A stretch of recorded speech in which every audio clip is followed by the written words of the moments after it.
The Autobiography of Benjamin Franklin, edited by Frank Woodward Payne. Chapter 1. Ancestry and Early Youth in Boston.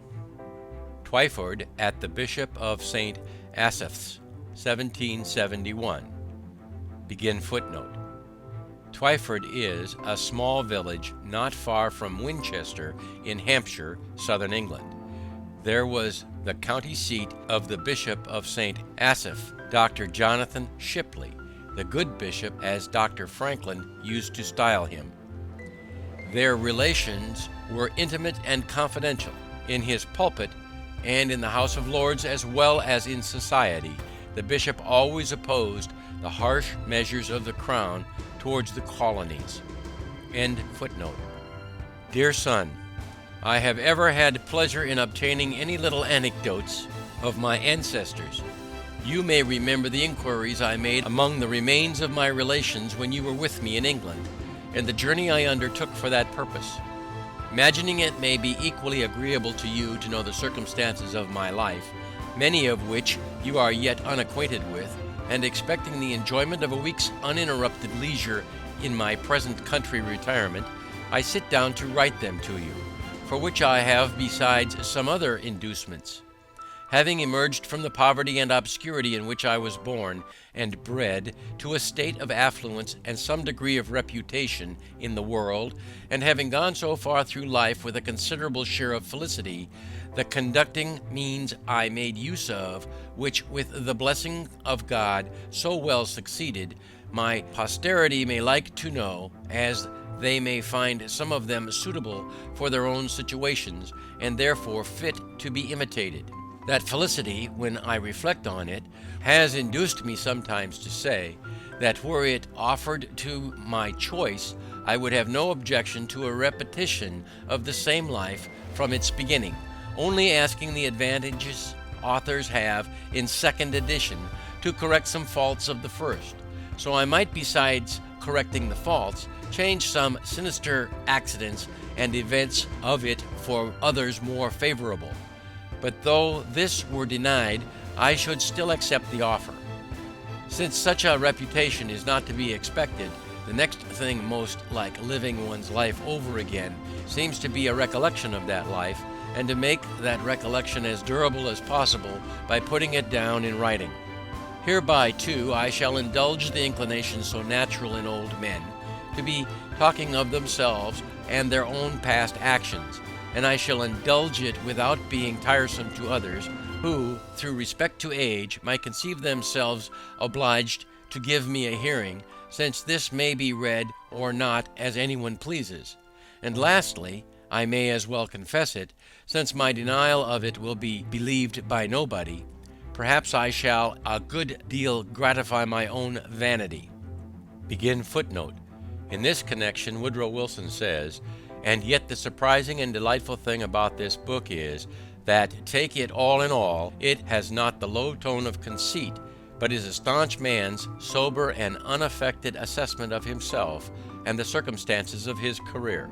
Gibbon and Hume, the great British historians who were contemporaries of Franklin, express in their autobiographies the same feeling about the propriety of just self-praise.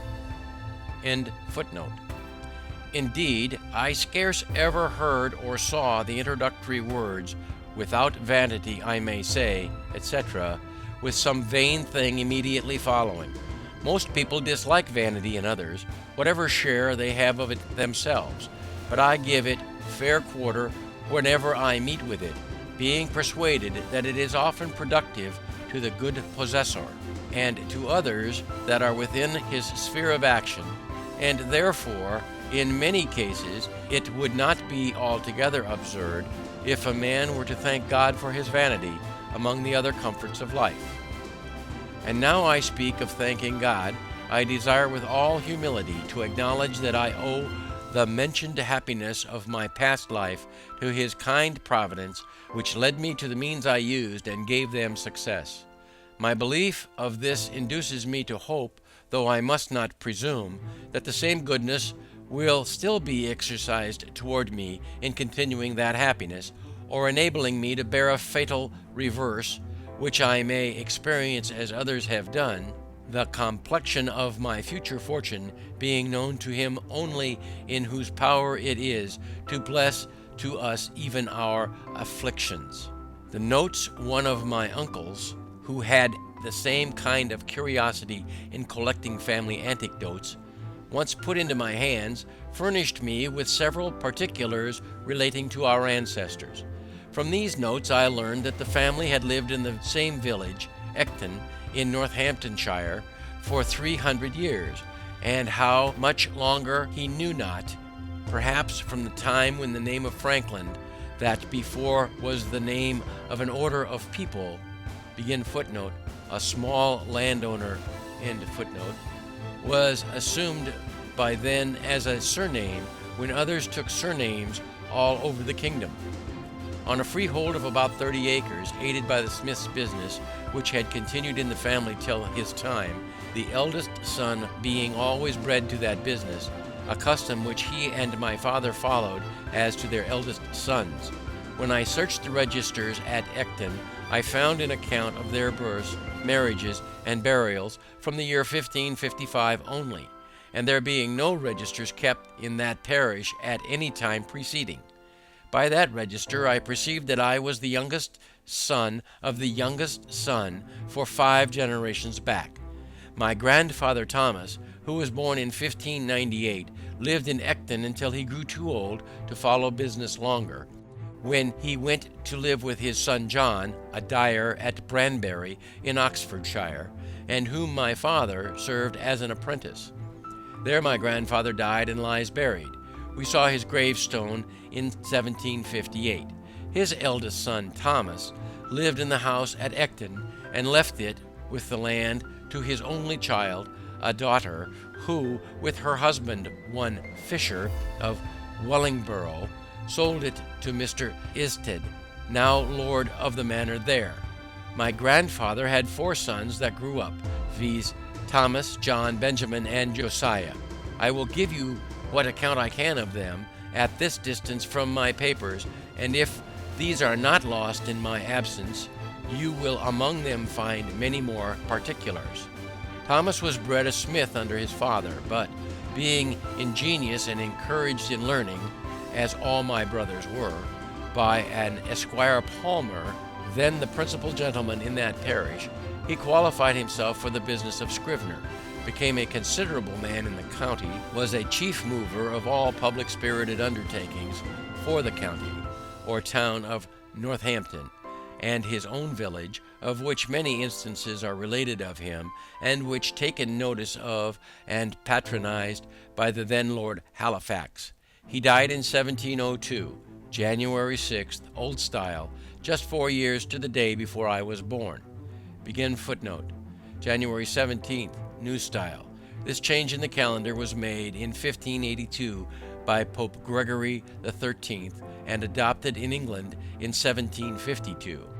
Every year whose number in the common reckoning since Christ is not divisible by 4, as well as every year whose number is divisible by 100, but not by 4, shall have 365 days, and all other years shall have 366 days.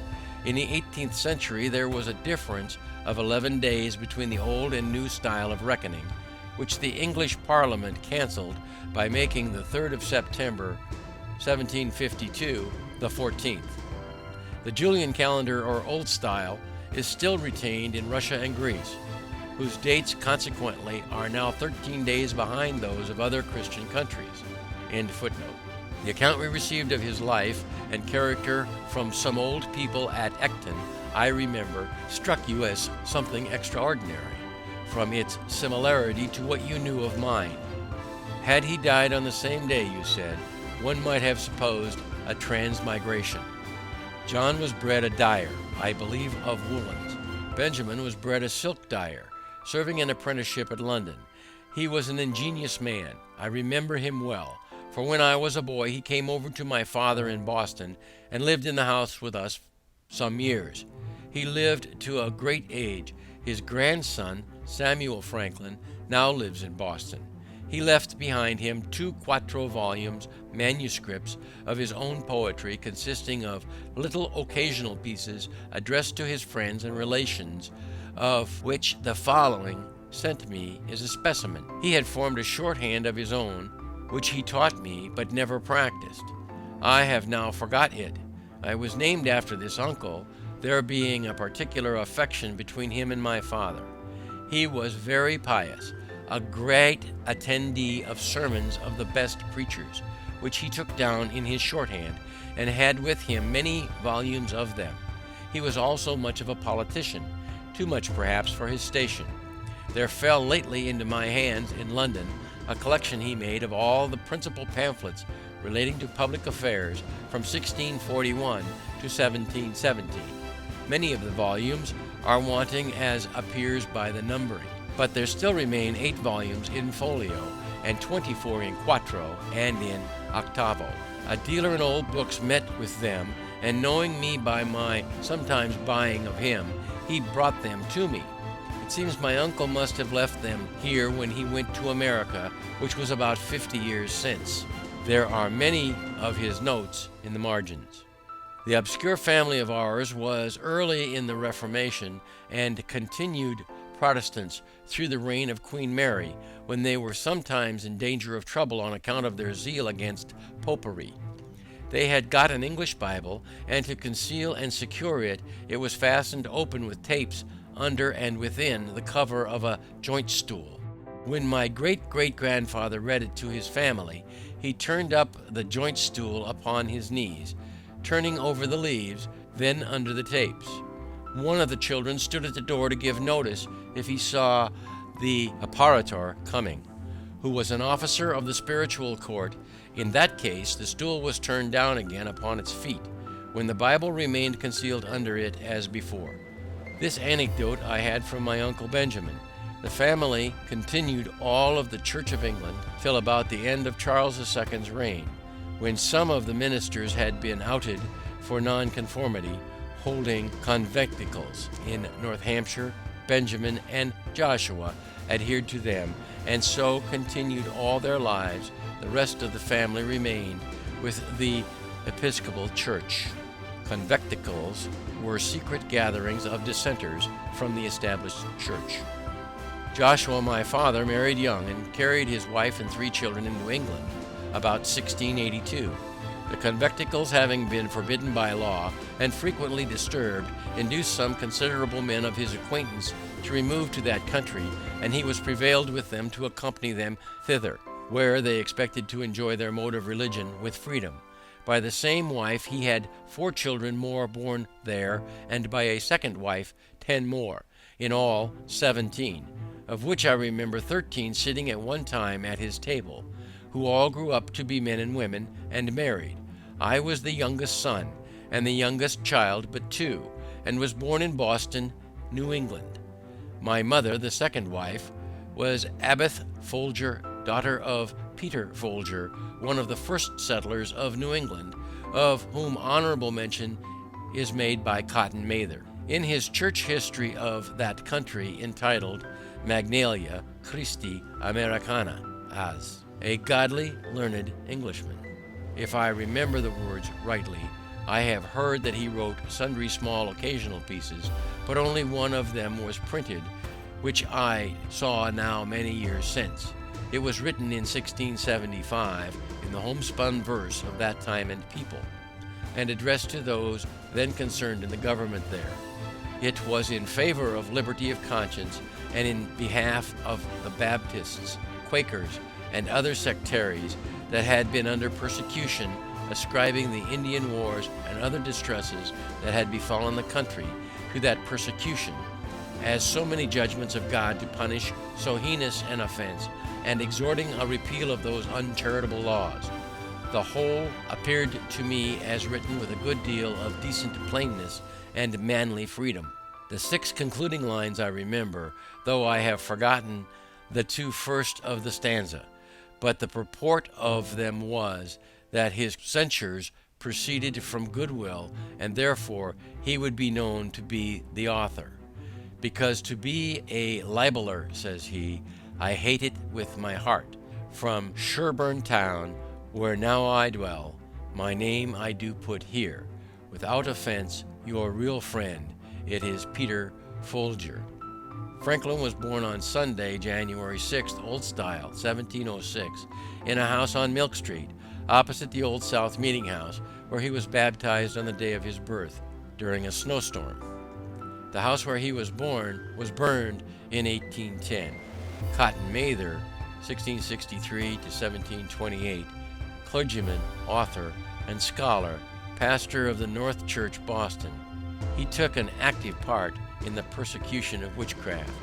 My elder brothers were all apprentices to different trades.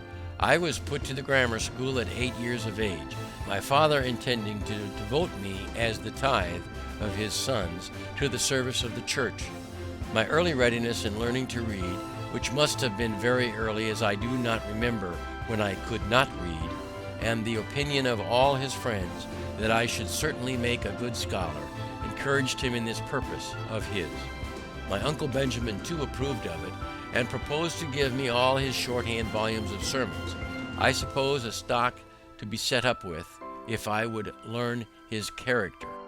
I continued, however, at the grammar school not quite 1 year, though in that time I had risen gradually from the middle of the class of that year to be the head of it, and farther was removed to the next class above it, in order to go with that into the third at the end of the year. But my father, in the meantime, from a view of the expense of a college education, which having so large a family he could not well afford, and the mean living many so educated were afterwards able to obtain, reasons that he gave to his friends in my hearing, altered his first intention, took me from the grammar school and sent me to a school for writing and arithmetic, kept by a then famous man, Mr. George Browell, very successful in his profession generally, and by mild, encouraging methods.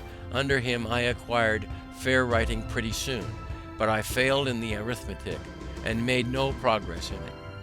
At 10 years old I was taken home to assist my father in his business, which was that of a tallow chandler and soap boiler, a business he had not bred to, but had assumed on his arrival in New England, and on finding his dyeing trade would not maintain his family, being in little request. Accordingly, I was employed in cutting wick for the candles, filling the dipping mold, and the molds for cast candles, attending the shop, going of errands, etc. I disliked the trade and had a strong inclination for the sea, but my father declared against it. However, living near the water, I was much in and about it, learned early to swim well and to manage boats, and when in a boat or canoe with other boys, I was commonly allowed to govern, especially in any case of difficulty, and upon other occasions I was generally a leader among the boys, and sometimes led them into scrapes, of which I will mention one instance, as it shows an early projecting public spirit, though not then justly conducted. There was a salt marsh that bounded part of the mill pond, on the edge of which, at high water, we used to stand to fish for minnows. By much tramping we had made it a mere quagmire. My proposal was to build a wharf there fit for us to stand upon, and I showed my comrades a large heap of stones, which were intended for a new house near the marsh, and which would very well suit our purpose. Accordingly, in the evening, when the workmen were gone, I assembled a number of my playfellows, and working with them diligently, like so many emmets, sometimes 2 or 3 to a stone, we brought them all away and built our little wharf.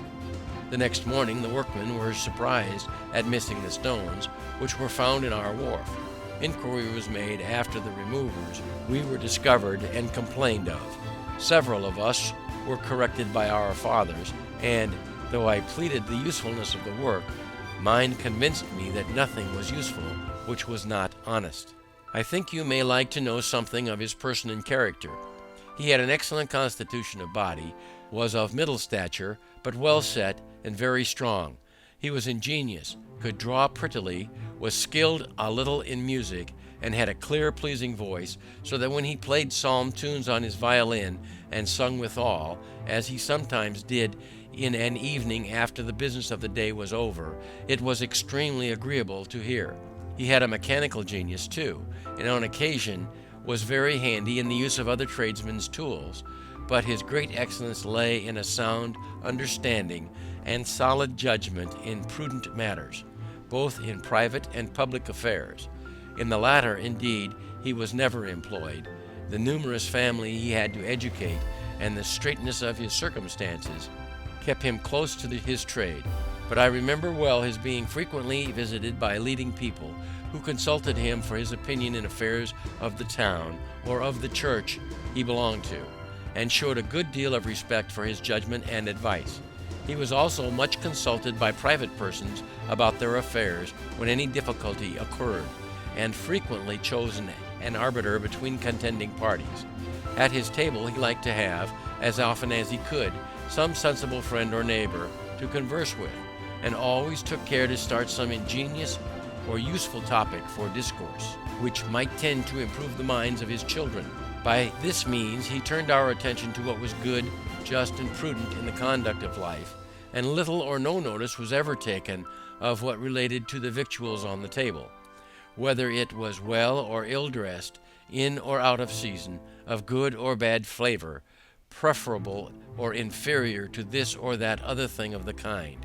So that was how I was brought up, in such a perfect inattention to those matters as to be quite indifferent what kind of food was set before me, and so unobservant of it that to this day, if I am asked, I can scarce tell a few hours after dinner what I dined upon. This has been a convenience to me in travelling, where my companions have been sometimes very unhappy for want of a suitable gratification of their more delicate, because better instructed, tastes and appetites. My mother had likewise an excellent constitution. She suckled all her 10 children. I never knew whether my father or mother to have any sickness but that of which they died, he at 89 and she at 85 years of age. They lie buried together at Boston. I, some years since, placed a marble over their grave with this inscription: Josiah Franklin and Abbeth his wife lie here interned. They lived lovingly together in wedlock 55 years, without an estate or any gainful employment. By constant labor and industry, with God's blessing, they maintained a large family comfortably, and brought up 13 children and 7 grandchildren reputably. From this instance, reader, be encouraged to diligence in thy calling, and distrust not providence. He was a pious and prudent man, she a discreet and virtuous woman. Their youngest son, in faithful regard to their memory, places this stone. J.F., born 1655, died 1744, at 89. A.F., born 1667, died 1752, 85. This marble having decayed, the citizens of Boston in 1827 erected in its place a granite obelisk, 21 feet high, bearing the original inscription quoted in the text, and another explaining the erection of the monument. By my rambling digressions I perceive myself to be grown old. I used to write more methodically, but one does not dress for private company as for a public ball. 'Tis perhaps only negligence. To return, I continued thus employed in my father's business for 2 years, that is, till I was 12 years old, and my brother John, who was bred to that business, having left my father, married and set up for himself at Rhode Island. There was all appearance that I was destined to supply his place and become a tallow chandler. But my dislike to the trade continuing, my father was under apprehensions that if he did not find one for me more agreeable, I should break away and go to sea, as his son Joshua had done, to his great vexation. He therefore sometimes took me to walk with him and see joiners, bricklayers, turners, braziers, etc., at their work, that he might observe my inclination and endeavor to fix it on some trade or other on land. It has ever since been a pleasure to me to see good workmen handle their tools, and it has been useful to me, having learnt so much by it as to be able to do little jobs myself in my house, when a workman could not readily be got, and to construct little machines for my experiments, while the intention of making the experiment was fresh and warm in my mind. My father at last fixed upon the cutler's trade, and my uncle Benjamin's son Samuel, who was bred to that business in London, being about that time established in Boston, I was sent to be with him some time on liking, but his expectations of a fee with me displeased my father. I was taken home again. End of chapter 1.